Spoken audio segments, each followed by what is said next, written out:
GLA university, उच्च लक्ष्य की निश्चित प्राप्ति। टैलेंट, टेम्परामेंट और टेक्नोलॉजी की त्रिशक्ति भारत का भविष्य तय करेगी, विकसित भारत के संकल्प को पूरा करेगी। नई दिल्ली भारत मंडपम में युग्म सम्मेलन में प्रधानमंत्री नरेंद्र मोदी ने आज शिरकत की तो यही मंत्र दिया।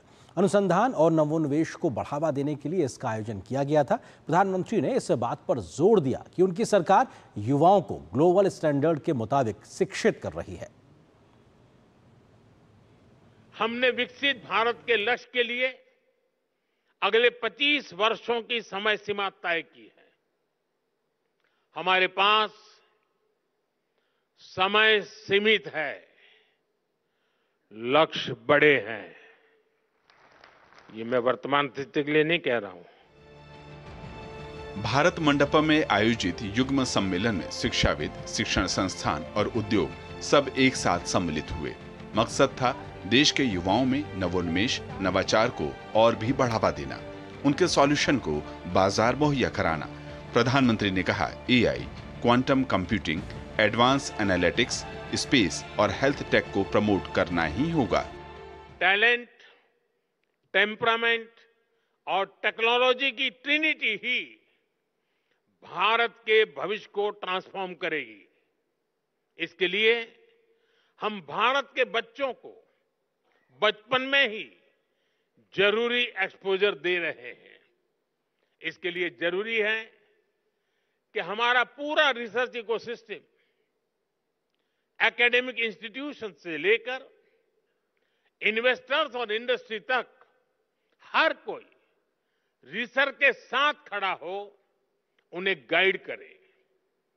इंडस्ट्री लीडर्स इस दिशा में एक कदम और आगे ला सकते हैं और वो हमारे युवाओं का मार्गदर्शन कर सकते हैं, फंड की व्यवस्था कर सकते हैं और साथ मिलकर नए सॉल्यूशन डेवलप कर सकते हैं। वाधवानी फाउंडेशन ने इनोवेशन टेक को बढ़ावा देने के लिए आईआईटी कानपुर के साथ आर्टिफिशियल इंटेलिजेंस, आईआईटी बॉम्बे के साथ बायोटेक और एनआरएफ के साथ क्वांटम तकनीक को लेकर समझौता ज्ञापन किए। ये सभी सुपर हब स्थापित करने में कुल 1400 करोड़ रुपए खर्च होंगे। प्रधानमंत्री ने कहा कि बीते एक दशक से रिसर्च को मजबूती देने और संसाधनों को बढ़ावा देने के लिए सरकार लगातार काम कर रही है।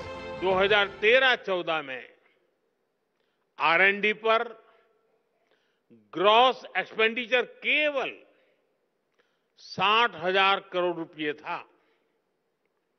हमने इसे डबल से भी ज्यादा बढ़ाकर 1.25 लाख करोड़ रुपए से भी ऊपर कर दिया है।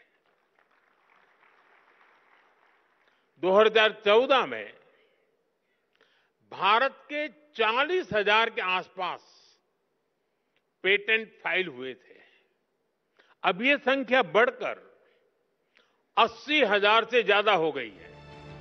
नई राष्ट्रीय शिक्षा नीति की वजह से उच्च शिक्षा से लेकर स्कूली शिक्षा की गुणवत्ता में सुधार हुआ है।